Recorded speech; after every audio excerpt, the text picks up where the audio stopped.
같이 매일 드리는 기도 하나님 앞에 드리심으로써 6월 28일 새벽 기도회를 시작하도록 하겠습니다. 은혜의 하나님, 고요한 이 새벽에 우리를 깨워주시고 말씀과 기도로 하루의 첫 문을 열게 하시니 감사합니다.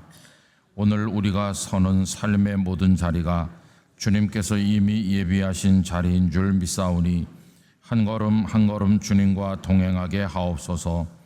오늘도 우리 영락교회가 복음의 능력으로 살아 움직이며 은혜 안에서 춤추는 공동체 되기 원합니다.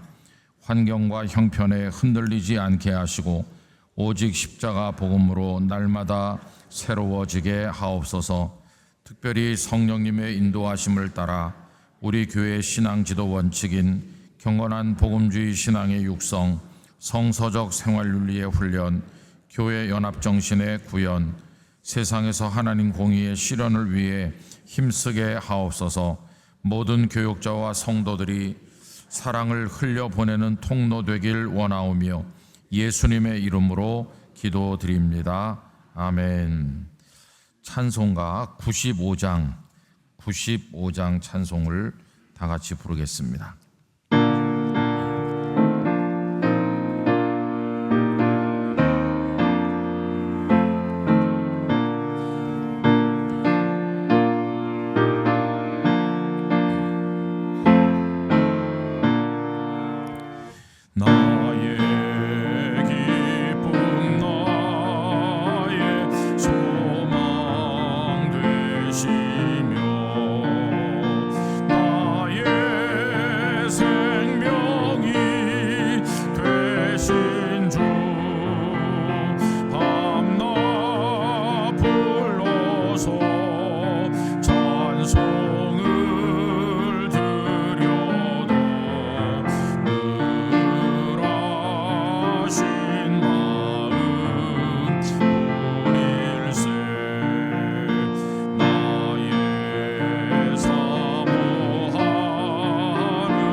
오늘 오이코스 성경 읽기는 시편 107편에서 113편까지가 되겠습니다.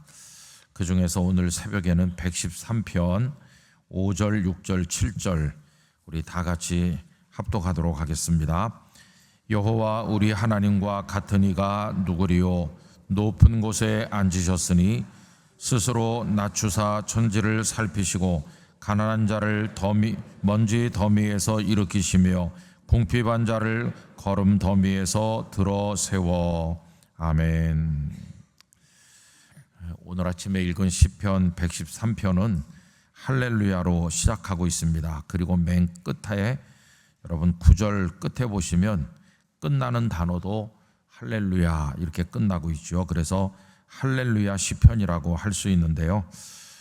하나님을 찬양하는 내용이 그 주제가 되어 있습니다. 1절을 먼저 보시면 할렐루야 여호와의 종들아 찬양하라 여호와의 이름을 찬양하라 이렇게 해서 하나님을 찬양하라고 하는 내용으로 시작하고 맨 끝에도 할렐루야로 마무리하고 있습니다. 2절은 그 찬양을 시간적으로 확장하고 있지요. 이제부터 영원까지 여호와의 이름을 찬송할지로다.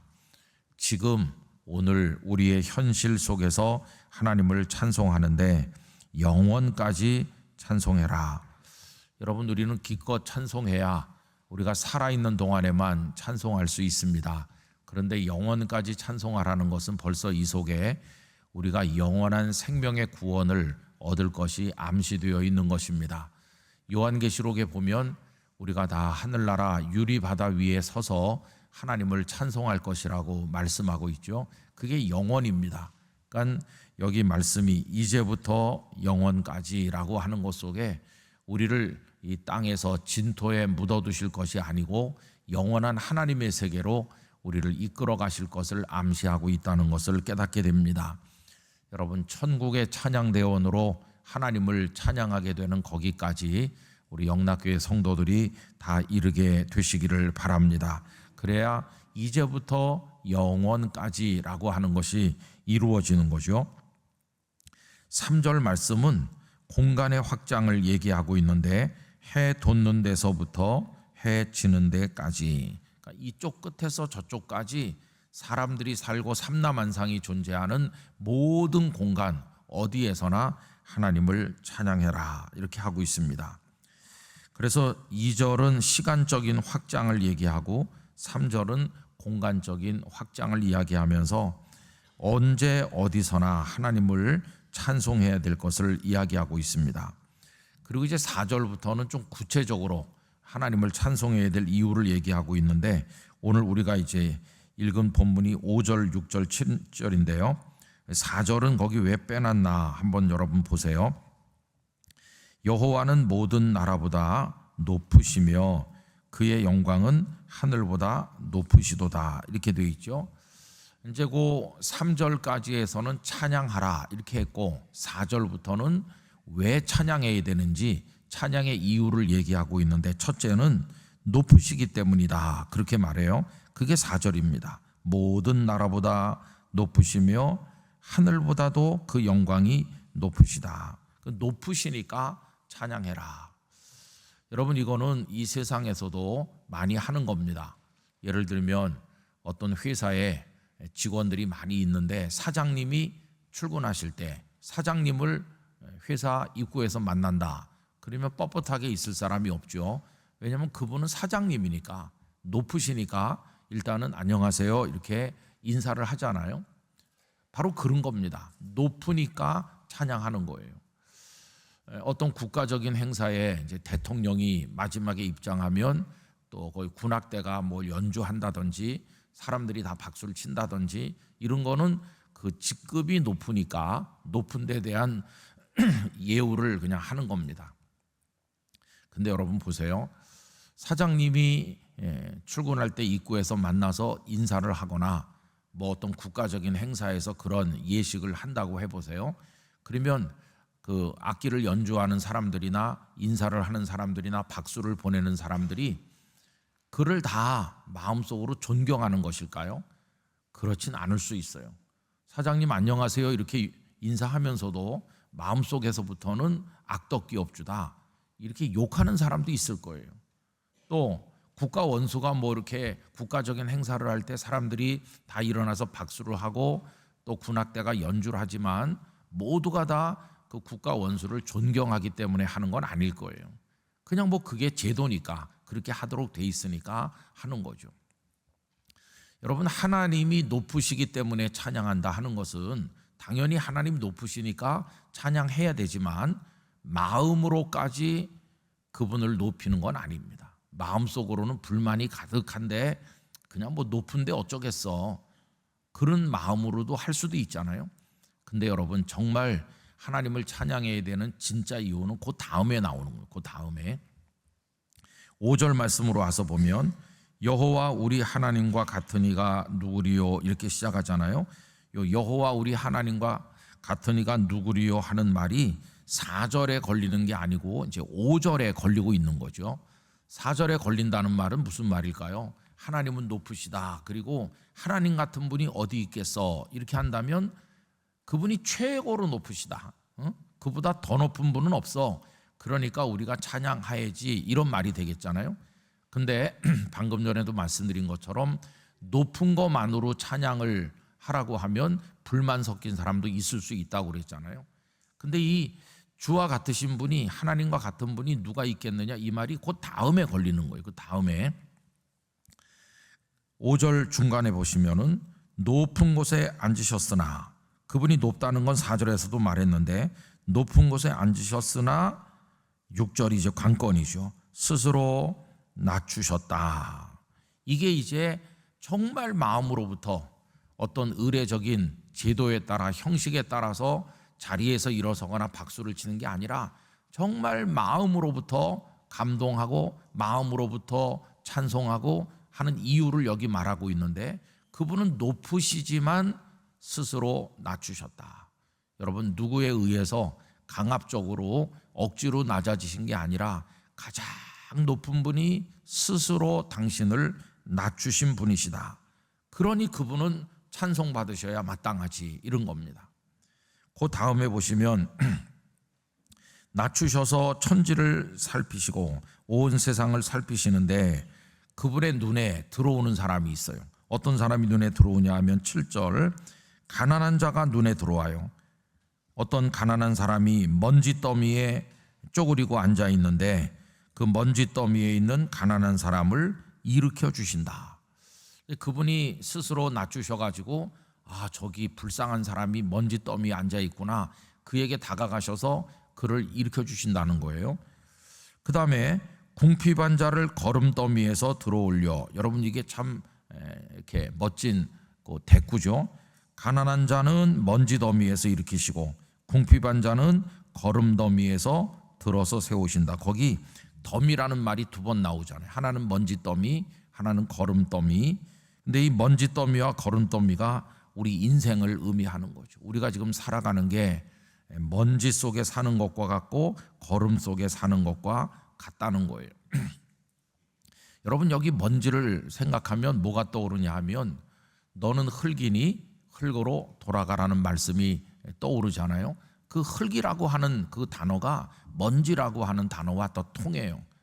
우리는 흙으로 빚어 만들었다.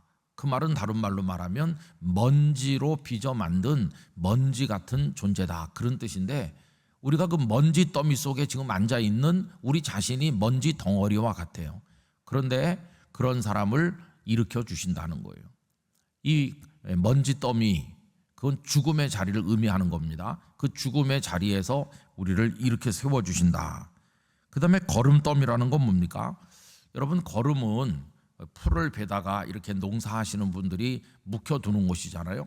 거기서 썩는 일이 일어납니다. 다 썩어가지고 발효가 되고 뭐 그게 나중에 곡식 채소에게 도움이 되도록 하는 거름더미잖아요. 썩는 것을 의미하고 있어요.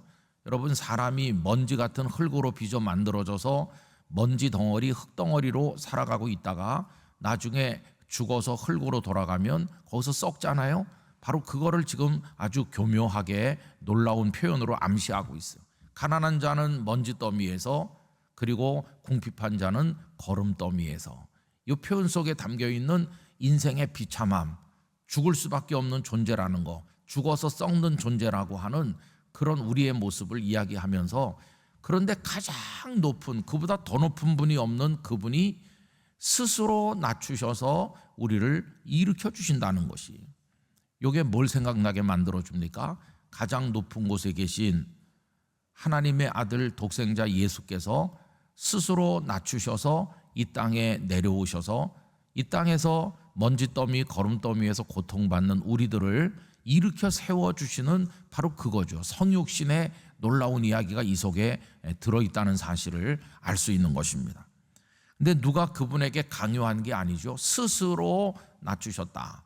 빌립보서 2장 5절 이하에 보면 너희 안에 이 마음을 품으라 곧 그리스도 예수의 마음이니 하면서 하나님과 동등이신 그분이 사람의 몸을 입고 이 땅에 내려오셔서 낮추고 낮추셔서 죽기까지 복종하셨다. 이게 이제 스스로 낮추사라고 하는 거죠. 그래서 이제 어떤 사람이 거름더미에 먼지더미에 앉아 있어요. 자네 이렇게 있지 말고 하나님을 찬양하게. 그러니까 그 사람이 입이 이만큼 나와가지고 아니 내가 지금 먼지더미에서 먼지처럼 살고 있는데 찬양할 이유가 있어야 찬양하죠. 나는 이 밑바닥에 있는데 뭘 찬양하겠어요? 그리고 이제 불만이 가득한 거죠.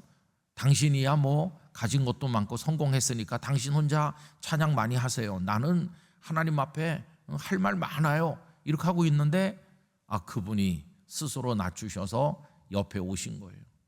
그리고는 일어나거라 이렇게 해주시는 거예요. 나를 먼지더미에서 거름더미에서 들어 세워주신다. 근데 여러분 우리말 성경에서는 잘 발견이 안 되는데 거기 7절 끝에 보면 들어 세워라고 번역된 단어가 있잖아요. 들어 세워. 요 히브리어 단어하고요 뭐가 똑같으냐 하면 4절에 여호와는 모든 나라보다 높으시며 라고 나오잖아요. 요 높으시며 하고 그 7절 끝에 들어 세워가 동일한 히브리어 단어입니다. 그러니까 이 거름더미에 앉은 사람, 먼지더미에 앉은 사람을 이렇게 들어서 세워주시는데, 들어 세워주시는데 어디까지 들어 세워주시냐 하면은 하나님이 높으신 그 자리에까지, 다시 말하면 우리같이 미천한 인생을 하나님의 영광의 자리에까지 쑥 들어서 동일한 곳에 두신다는 거예요. 우리가 하나님이 되는 건 아니지만은 하나님의 영광에 참여하게 해주신다. 그래서 여러분 우리가 하나님의 영광에 참여하는 게 신약 성경에서 어떻게 나타나고 있습니까? 하나님의 자녀가 되는 권세를 주신 것이. 그래서 여러분 우리가 하나님을 아빠 아버지라고 부를 수 있게 된 것은 그 아버지의 영광을 자녀가 누리는 것처럼 우리들은 하나님의 자녀가 되어서 하나님의 영광에 참여하게 되었다 하는 것입니다. 그래서 이제 그 밑에 8절까지만 읽어보면 지도자들 곧 그의 백성의 지도자들과 함께 세우신다. 이 세상에는 층층이 많아요. 먼지더미 거름더미에 앉은 사람도 있는가 하면 세상에서 성공하고 출세해서 여기 있는 것처럼 지도자가 된 사람들이 있어요. 그 사람들은 높은 자리에 앉아가지고 나는 복을 많이 받았어, 하나님을 찬양할 수 있는 제목이 많아 이러고 있겠죠. 먼지더미에 앉은 너랑 나랑은 달라 이럴 수도 있겠죠. 그런데 이 먼지더미에 앉은 사람을 하나님이 쏙 들어 올리시는데 하나님의 자녀가 되는 권세를 주실 뿐만 아니라 이 세상에서 성공했다고 떠들어대는 그런 사람들 못지않게 그 8절 끝에 함께 세우신다. 그들 못지않은 이 세상에서 기쁨과 자부심을 가지고 살아갈 수 있도록 도와주신다. 이렇게 말씀하는 것을 볼 수 있습니다. 저는 우리 교회에서도 찬송가를 많이 부르지만 찬송을 부르는 마음이 여러 가지일 것이라고 생각합니다. 어떤 분은 그저 하나님 영광 받으시는 게 마땅하고 예배 시간에 찬송가가 있으니까 찬송하는 거다 그냥 이렇게 생각하는 분이 있을 것이고, 어떤 분은 찬송하면서 마음속에 눈물이 흐르는 분이 있을 겁니다. 그 눈물이 흐르면서 내 모든 걸 다 드려도 부족하지, 하나님의 은혜에 비하면 나는 정말 어떻게 그분의 은혜를 찬양하여 갚을 수 있을까, 이렇게 감동하며 찬송하는 사람이 있을 텐데 틀림없이 그런 사람은 자기 자신이 먼지더미 거름더미에서 구원받았다고 하는 감동이 있는 사람일 것입니다. 그런 감동이 있는 사람은 건성으로 찬송하지 않겠죠. 나야말로 여기 나오는 가난한 자고 궁핍한 자, 요 가난하다는 말은 달이라는 말이고 궁핍하다는 건 에브요온이라는 서로 다른 히브리어를 쓰고 있는데, 유대 사회, 그 이스라엘 사회에서 살 가능성이 없는, 희망 없는, 경제적으로나 가정적으로나 모든 면에서 살 수가 없는 사람, 그래서 오죽하면 먼지더미 거름더미 있겠어요? 그런 사람인 나 자신을 하나님께서 친히 내 곁에 내려오셔서 내 옆에 앉으시고 저 높은 데서 부르신 게 아니라 스스로 낮추셔서 나와 같은 자리에 계셔 주시면서, 그분도 먼지더미에 앉으시고 그분도 거름더미에 나와 같이 앉으셔서 나를 위로하시고 내 눈물을 닦아주시고 나를 높이 들어 세워주셨는데, 하나님의 영광의 자리에까지 나를 높여주셨다. 세상 사람 그 누구에도 비기지 않도록 그들과 함께 서는 당당한 하나님 사람이 되게 해주셨다. 그 감동이 있는 사람은 건성으로 찬송할 수 없을 줄로 믿습니다. 기쁨으로 하나님을 찬양하는 것이, 이 찬양이 이 세상에서만 이어지는 게 아니라 아까 읽은 말씀대로 하면 이제부터 영원까지 이어지는 것입니다. 여러분, 언젠가 우리가 한 번씩은 세상을 떠날 텐데, 저는 종종 어떻게 세상을 떠나는 게 가장 아름다울까 이런 생각을 할 때가 있습니다. 제가 그렇게 의도적으로 생각한 건 아닌데 요 한 얼마 전부터 제 마음속에 그런 생각이 들어요. 며칠 전에 아내한테도 그런 말을 했습니다마는, 이제 내게 남아있는 가장 중요한 일은 성공적으로 하나님의 집에 도착하는 거다. 내 인생 최대의 남아있는 과제는 성공적으로 하나님의 집에 도착하는 거다. 그런 생각이 강하게 든다고 그런 얘기를 했고요.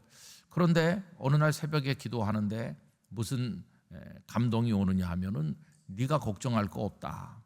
내가 너의 여정을 다 해가지고 딱 아름답게 마무리해서 내게 오도록 할 테니 너는 나만 바라보고 살아라. 그런 감동이 아주 진하게 오더라고요.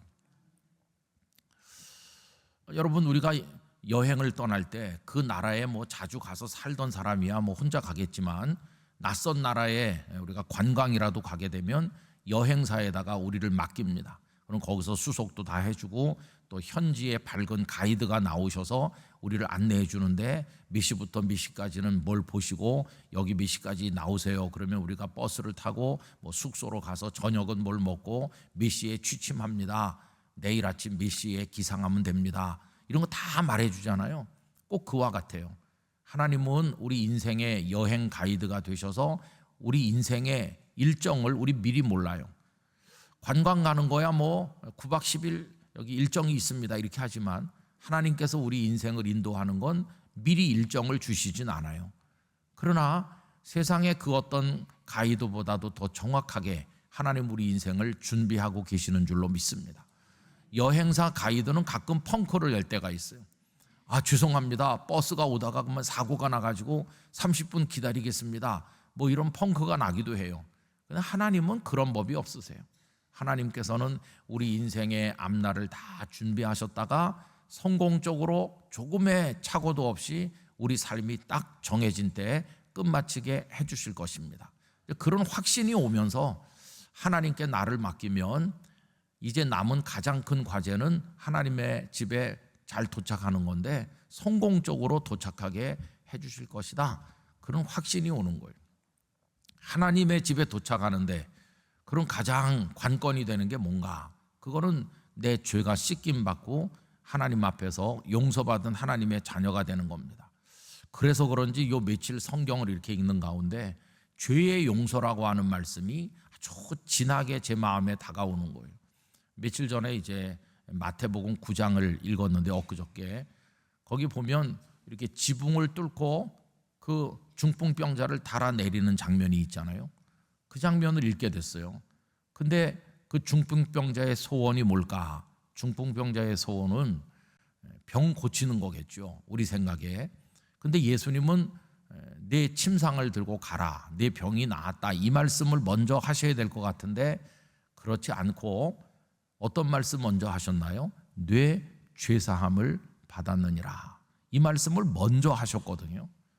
그걸 먼저 하니까 거기 앉아있던 바리새인들이 아니 죄는 하나님만 사할 수 있는데 저 예수가 감히 신성모독적인 발언을 한다고 속으로 미워하고 있었죠. 근데 예수님께서 인자가 이 세상에서 죄를 사하는 권세가 있다 이렇게 선언하시면서 이제 그 다음에 내 자리를 들고 가라 이렇게 하시는 거예요. 저는 맨 처음에 그 말씀이 그렇게 잘 이렇게 다가오지 않았었는데 왜 예수님이 죄사함 받았다는 얘기부터 했을까 하는 게 그 어느 때보다도 아주 가깝게 다가왔어요.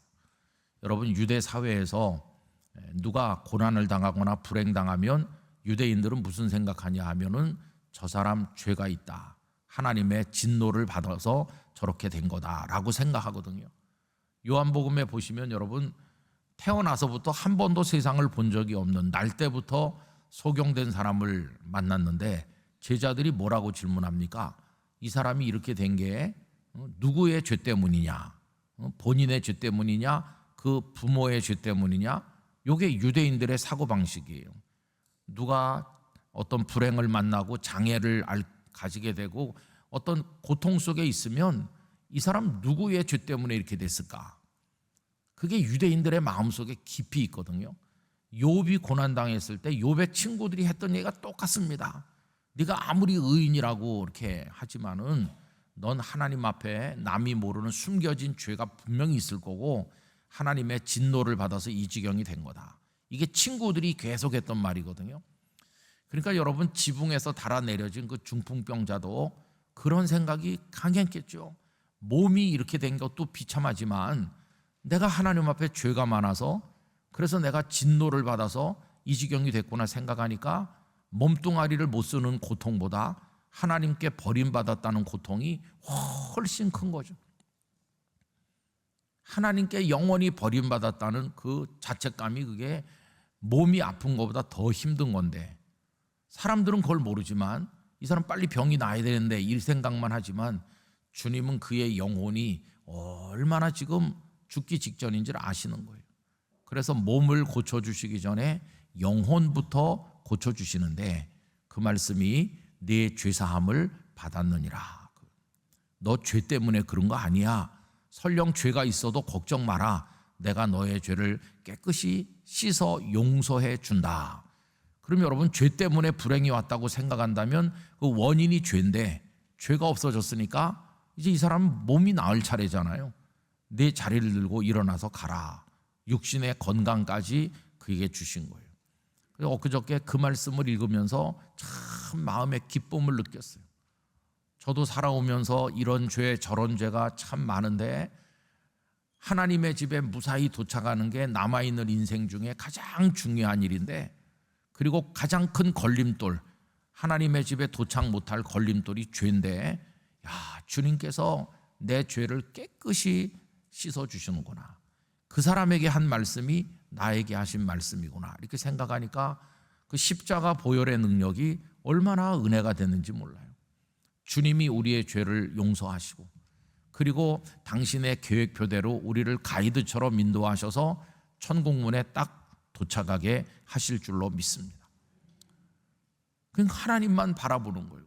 그분이 우리 곁에 와주신 거예요. 여행 가이드가 먼 데서 전화로 버스 도착했나요? 한번 보세요. 도착했나? 도착했으면 그거 타시면 됩니다. 초록색 버스예요. 이렇게 해주는 게 아니죠. 가이드가 거기 와가지고 막 뛰어다니면서 이 버스입니다. 이 버스 여기 타시면 됩니다. 이렇게 해주잖아요. 마찬가지로 주님이 하늘 보좌를 떠나서 스스로 낮추사 거름더미에 먼지더미에 오셔서 우리를 틀어 세우시고 하나님의 자녀가 되게 해주시고 우리를 인도하셔서 영원한 천국에까지 이끄시니 우리가 이제는 하늘의 유리바다 위에서도 찬송하게 되니까 이제부터 영원까지 하나님을 찬송하게 될 것입니다. 우리가 대한민국에 있던 지구 반대편에 있던 해 뜨는 데서부터 해 지는 데까지 또 여기서 나는 찬송하고 지구 반대편에서도 또 하나님을 찬송하는 하나님의 사람이 있고 우리도 그 찬송하는 거룩한 무리 중에 한 사람이 되어서 영원까지 하나님을 찬양하게 될 것입니다. 하나님께서 우리에게 베풀어 주시는 엄청난 은혜와 사랑이라는 것을 알게 됩니다. 여러분 그 하나님이 우리 아버지시고 독생자 예수님이 우리 곁에 함께 계시는 줄로 믿습니다. 비록 내가 먼지 더미, 거름 더미에 있어도 주님 나를 일으켜 높여주신다. 하나님의 자녀가 되게 해주신다. 이 기쁨과 자부심을 가지고 하나님을 찬송하며 살아가시기를 간절히 축원합니다. 기도하겠습니다.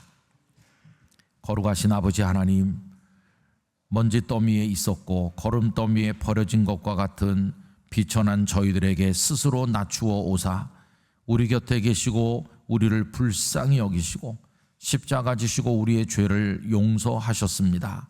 우리를 들어 세우시는데 하나님의 영광에 이르도록 하나님의 자녀되는 권세를 주셨고 천국의 찬양대원이 되어 영원까지 찬양하도록 하실 걸 생각하며 하나님께 감사와 찬송을 올려드립니다. 이 기쁨과 감격을 가지고 저희들의 남은 생애를 걸어갈 수 있도록 은혜를 베풀어 주시옵소서. 어느덧 6월도 시간이 많이 흘러서 내일은 6월의 마지막 주일이며 하반기 곧 시작하게 되고 다음 주간에는 하반기 맞이하기 위한 특별 새벽기도회를 가지게 될 것입니다. 쏜살같이 흐르는 세월 속에서 교만하지 않게 하시고 어리석은 일에 탐닉하지 않게 하시고 하나님의 뜻을 따라 경건하게 한 걸음 한 걸음 걸어가도록 은혜를 베풀어 주옵소서.